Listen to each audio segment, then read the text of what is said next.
Hello everyone. मैं हूँ लोकेंद्र सिंह और आज हम देखेंगे एनसीईआरटी हिस्ट्री क्लास 10th का 5th chapter print culture and the modern world.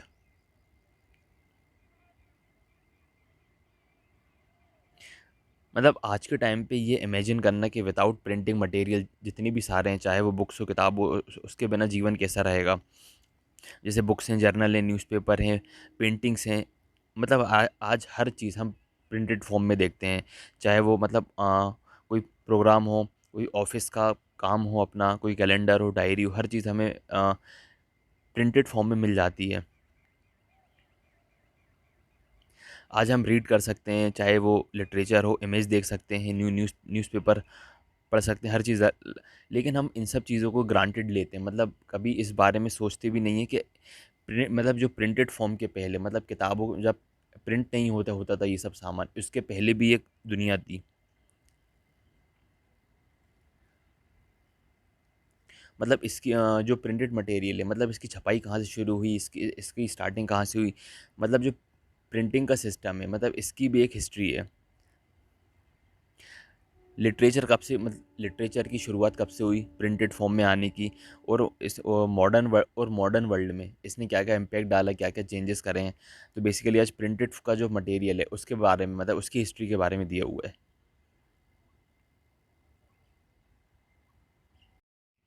इस चैप्टर में हम देखेंगे कि प्रिंटिंग की जो शुरुआत है वो ईस्ट एशिया से शुरू हुई और धीरे धीरे ये एक्सपांशन करती हुई, मतलब फैलती हुई यूरोप यूरोप और इंडिया तक चली गई। और इसमें से हम समझने की कोशिश करेंगे कैसे ये टेक्नोलॉजी, मतलब इसकी फैली और इसने इंसान के जीवन पर, सोशल लिव्स पर, उसके कल्चर पर क्या क्या इम्पैक्ट डाला प्रिंटर ने। जो प्रिंटिंग सिस्टम में आम लोगों के जीवन पर क्या क्या इम्पैक्ट पड़ा इससे।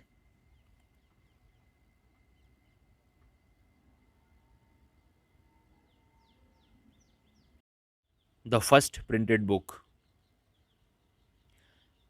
मतलब प्रिंटेड टेक्नोलॉजी की शुरुआत चाइना, जापान और कोरिया से हुई थी। मतलब इन देशों से यहाँ की शुरुआत हुई थी। इसका जो सिस्टम है, पहले हैंड प्रिंटिंग का सिस्टम चलता था। मतलब प्रॉपर मशीनें तो नहीं थी उस टाइम पर, हैंड हैंड प्रिंट होता था। 594 AD में जो उनकी जो पैटर्न था वो रबिंग पैटर्न पे काम करते थे। मतलब उसको थोड़ा सा रब करके, घिस कर थोड़ा सा वुड ब्लॉक पर। और उसके जो दोनों साइड हैं वो थोड़े थिन होते थे, इसीलिए दोनों साइड पर उसका थोड़ा सा प्रिंटेड करना या लिखना वो पॉसिबल नहीं था। इसीलिए वो तो उस पर कॉर्नर पर स्टिच कर दिया करते थे। मतलब जो भी उनका सिस्टम होगा, एकॉर्डियन बुक कहते थे उसको, मतलब साइड से थोड़ा सा उसको सिल दिया करते थे। और इसके लिए कैलीग्राफी पर्सन है। कैलीग्राफी एक प्रकार की राइटिंग लिखने का एक तरीका होता है। जैसे ये है ए, ये बी, ये सी, ये इस टाइप की मतलब लोग होते थे क्राफ्ट पर्सन, जो बहुत ही स्किल्ड होते थे और सजा के लिखने के, जो मतलब उनकी राइटिंग का जो स्किल्स है वो बहुत ज़्यादा अच्छी होती थी। तो इसके लिए प्रॉपर कैलीग्राफी पर्सन्स भी होते थे। चाइना जो है बहुत ही लंबे समय तक जो प्रिंटेड मटेरियल है उसका काफ़ी यूज़ का करता रहा और मेजर प्रोड्यूस करता रहा। मतलब कई ज़्यादा क्वांटिटी में प्रिंटेड मटेरियल का यूज़ करता रहा, क्योंकि वो सिविल सर्विसेज के जो एग्ज़ाम होते थे उन एग्ज़ाम्स के लिए, मतलब जो रिक्रूट कराते थे उस प्रोसेस में इसको बहुत सारे कागज़ों की जो प्रिंटेड मटेरियल है उनकी ज़रूरत पड़ती थी। और 16th सेंचुरी में जो एग्ज़ामिनेशन कैंडिडेट्स हैं वो बढ़े, तो उसके साथ उनकी जो प्रिंटेड मटेरियल है उसकी भी मतलब उसकी भी, मतलब प्रिंटेड मटेरियल भी बढ़ा था। जब कैंडिडेट्स बढ़े थे तो जो प्रिंटेड मटेरियल है, बुक्स वगैरह, कॉपी वगैरह, तो वो भी काफ़ी बढ़ा था। 17th सेंचुरी में क्या हुआ कि चाइना के जो गांव गांव वाले इलाके हैं, अब वो अर्बनाइजेशन में कन्वर्ट हो रहे थे। मतलब गांव से शहरी रूप में कन्वर्ट हो रहे थे। तो इसलिए उन्हें प्रिंटेड मटेरियल भी चाहिए था। अब प्रिंटेड और ज़्यादा डाइवर्सिफ़ाई होने लगा था। अब मतलब प्रिंट सिर्फ ऐसा नहीं था कि सिर्फ स्कॉलर लोग, जो पढ़े लिखे लोग हैं, विद्वान लोग हैं, वो ही पढ़ रहे हैं। अब क्या हुआ कि अब जो मर्चेंट लोग हैं, मतलब जो बिजनेसमैन हैं, अब वो लोग भी अपना प्रिंटेड मटेरियल यूज़ करने लगे थे। प्रिंटेड मटेरियल मतलब एक भैया बुक लिया है, रजिस्टर लिया है। अब उन्हें बेसिकली खाता वही करना था कि भैया पिछले महीने की 5 तारीख को क्या क्या बिका, कितना माल आया, कितना माल गया, पिछले महीने की 6 तारीख को कितना गया, संडे को कितना बिका, मंडे को कितना बिका, एक प्रॉपर रिकॉर्ड। अब अब जो है पहले प्रिंटेड मटेरियल सिर्फ विद्वान लोग, पढ़े लिखे लोग, जो सभ्य लोग हैं वो लोग करते थे। अब जो बिजनेसमैन है, जिनकी दुकान है, किराना की दुकान, कपड़े की दुकान, किसी की भी दुकान, अब वो लोग भी अपना रिकॉर्ड रखने लगे कि भाई कितना माल आया, कितना माल गया।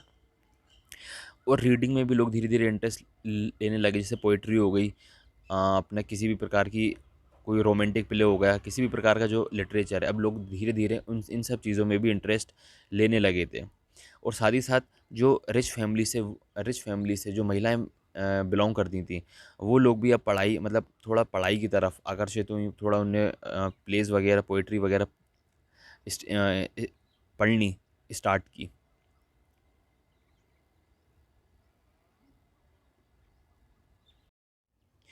न्यू टेक्नोलॉजी के साथ न्यू रीडिंग कल्चर भी आया। 19वीं सेंचुरी में यूरोपियन पावर धीरे धीरे बढ़ रही थी, तभी जो प्रिंटिंग का सिस्टम है वो भी थोड़ा कॉन्सेप्ट चेंज हुआ था।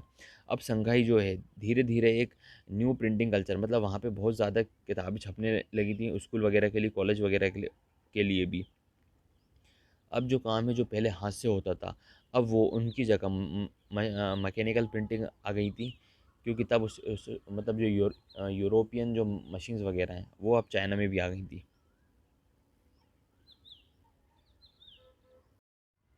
Print in Japan. चाइना से कुछ बुद्धिस्ट मिशनरी जापान गए थे बुद्धिज़्म को फैलाने के लिए। 1770 एडी की बात है।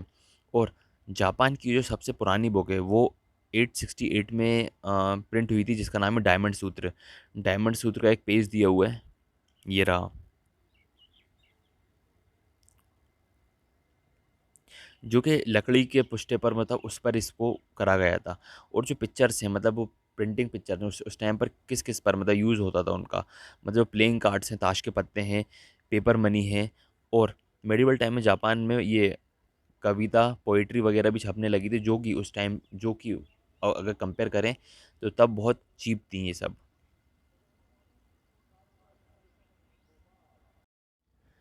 प्रिंटिंग मटेरियल जो है वो एक विजुअल मटेरियल, मतलब दिखता है वो अलग ही दिखता है, इसीलिए वो थोड़ा सा इंटरेस्टिंग लगता है। और लेट 18वीं सेंचुरी में जो ईडो नाम का शहर है, ईडो मतलब होता है जिसे आज हम टोक्यो नाम से जानते हैं, जो जापान की कैपिटल है टोक्यो। टोक्यो पहले उस टाइम मतलब उसका अर्बनाइजेशन हो रहा था, मतलब नई नई चीज़ें, मतलब वो शहर में तब्दील हो रहा था स्पीड में। और कई सारी चीज़ें हैं जो आ रही थी, जैसे लाइब्रेरी और बुक स्टोर से लगे हुए कई सारी दुकानें थी, जैसे बुक्स हैं जो महिलाओं के ऊपर लिखी गई हैं, मैं T ceremony, flower arrangement, cooking वगैरह, मतलब इन सब चीज़ों पर जो किताबें लिखी गई थी, कितनी सारी चीज़ों पर।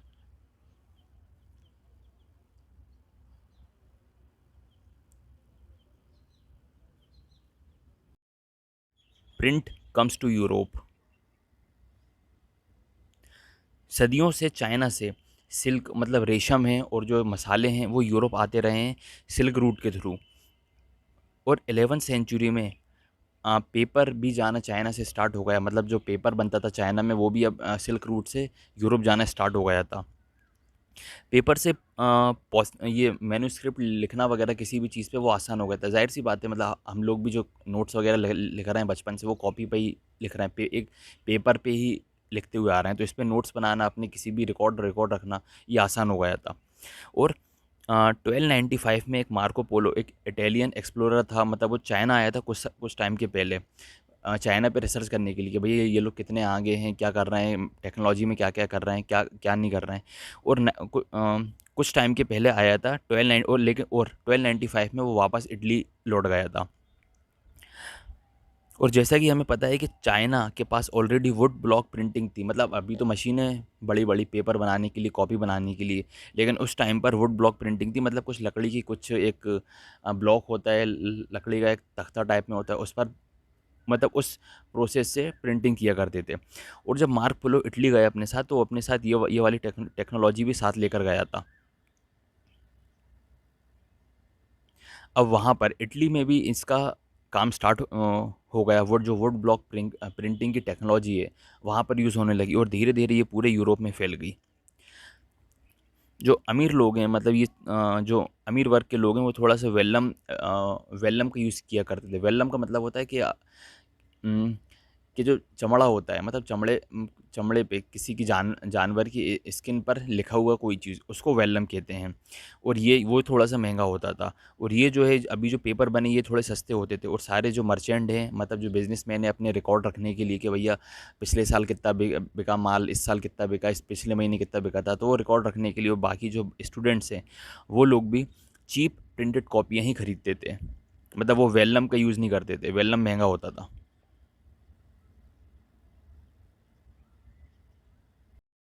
जैसे बुक्स की डिमांड बढ़ी, अब यूरोप ने क्या करा, ऑल ओवर वर्ल्ड में जितने भी देश हैं वहाँ पर भी एक्सपोर्ट करना चालू कर दिया। मतलब किताबों की जो मांग है उसकी पूर्ति करने के लिए बाकी देशों में भी पहुँचे।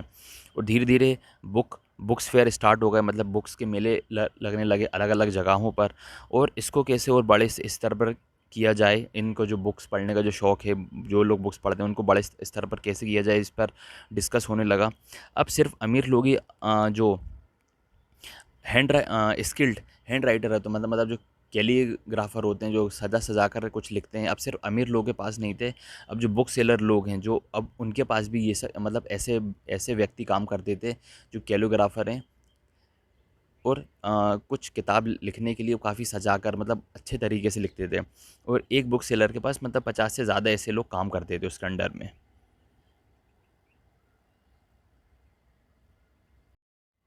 अब बुक्स की जो डिमांड है वो काफ़ी बढ़ने लगी थी, और बुक्स की डिमांड के साथ-साथ जो मैन्युस्क्रिप्ट है जो वो पूर्ति नहीं कर पा रही उसकी।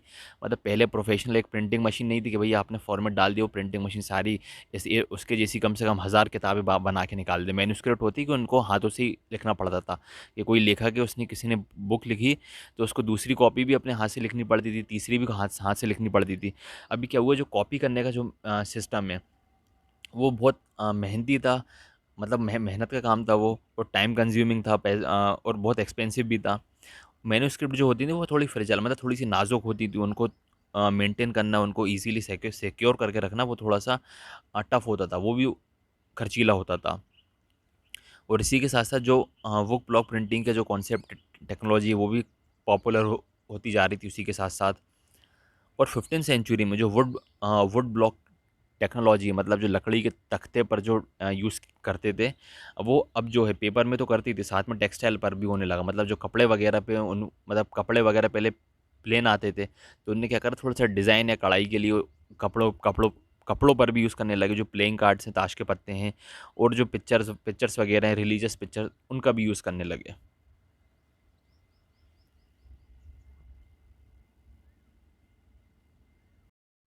अब किताब की डिमांड तो बढ़ती जा रही थी, अब इसके लिए हमें और चाहिए था कि और ऐसी कोई मशीन बनानी चाहिए थी, ऐसी कोई और टेक्नोलॉजी हो जो और ज़्यादा स्पीड में बुक्स बनाए, और थोड़ी सस्ती हो बाकियों से। तो एक नए इनोवेशन की हमें ज़रूरत थी, एक न्यू न्यू प्रिंटिंग टेक्नोलॉजी की। और इतने में जर्मनी के एक योहान ग्योटेनबर्ग ने एक जर्मनी के एक ऐसे व्यक्ति हैं, उन्होंने 1430 में एक प्रिंटिंग प्रेस का आविष्कार किया। मतलब वो पहले ऐसे व्यक्ति थे जिन्होंने मतलब ये प्रिंटिंग प्रेस बनाई थी। आज जो हम प्रिंटिंग प्रेस पर जो देखते हैं वो थोड़ी सी अब मॉडिफाई है, लेकिन शुरुआत इन्हीं ने की थी। Gutenberg and the printing press. जो गुटेनबर्ग है वो एक बिजनेसमैन का बेटा था, मतलब खेती बाड़ी भी, मतलब और एग्रीकल्चर लैंड भी था, काफ़ी बड़ी ज़मीन थी। वो बचपन से ही अपने वाइन और ऑलिव प्रेस देखता हुआ आया था। मतलब जो प्रेस होती है, वाइन की जो मशीन होती है, वाइन की और ऑलिव ऑयल की, जैतून का तेल होता है, उसकी मशीनें देखता हुआ आया था। और उसने बचपन में ही जो स्टोन को पॉलिश करना सीख लिया था, गोल्ड स्मिथ का हल्का-फुल्का काम सीख लिया था, और कई सारी स्किल्स हैं जो उसने बचपन में ही सीख ली थी। और उससे काफ़ी मतलब जो इंस्पायर हुआ था, मतलब काफ़ी जो उसका नॉलेज बढ़ा था।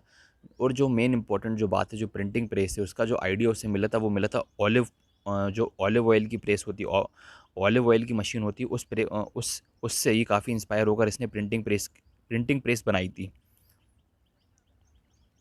जो उसके मेटल के कास्ट टाइप थे, उसने उनको ऐसा लेटर के फॉर्म में कन्वर्ट कर दिया। और 1448 में गुटेनबर्ग ने एक परफेक्ट सिस्टम क्रिएट कर ली था, मतलब तब तक बिल्कुल बन के रेडी हो गई थी।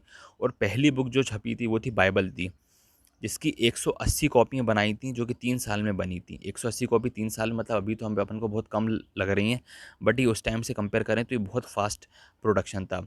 अभी की जो मशीन है वो 180 हो सकता है शायद 1 दिन में या 2 दिन में बना दें, जब भी बना दें, बट 180 उस टाइम पर 3 साल में बनकर रेडी हुई थी, जो कि काफ़ी फास्ट थी, फास्ट प्रोडक्शन था उस टाइम का।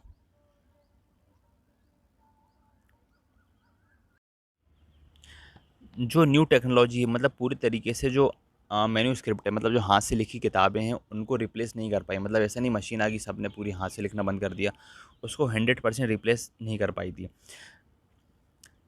मतलब स्टार्टिंग में जो प्रिंटिंग मशीन है जो प्रिंट किया करती थी बुक्स, वो देखने में ऐसा लगता था स्टार्टिंग में जैसे मैन्युस्क्रिप्ट में, मतलब जैसे मैन्युस्क्रिप्ट की जो मेटल के जो लेटर हैं वो उसको एज इट इज़ कॉपी किया करते थे जैसे कि मैन्युस्क्रिप्ट है। और जब पहले बुक छपती थी तो उसमें से कुछ जो हिस्सा है ब्लैंक छोड़ दिए जाते थे, क्योंकि उसमें से कई लोग ना उसमें डिज़ाइन करवाना पसंद करते थे अपने हिसाब से, कुछ सिलाई कढ़ाई बुनाई, मतलब जो भी अलग टाइप की। मतलब किसी ने बुक खरीदी, अगर उसको उसके नीचे या साइड में कहीं स्पेस खाली छोड़ दिया जाता था। अब बुक खरीदने वाले पर डिपेंड करता था कि वो उस पर किस टाइप की डिज़ाइन करवाना चाहते हैं। कुछ अगर उसमें मतलब जैसी मन चाहो आप उसमें करवा सकते हो डिज़ाइन, जैसे नॉर्मली अभी इंसान घर भर में चाहे तो अपने करवा सकता है जैसी करवाना चाहे उस टाइप की। किताब किताब के ऊपर भी कुछ स्पेस छोड़ दिया जाता था कि अगर आप कुछ इसके ऊपर कढ़ाई या सिलाई, मतलब कुछ डिज़ाइन वगैरह करवाना हो, कुछ प्रिंट करवाना हो स्पेशल, तो आप करवा सकते हो।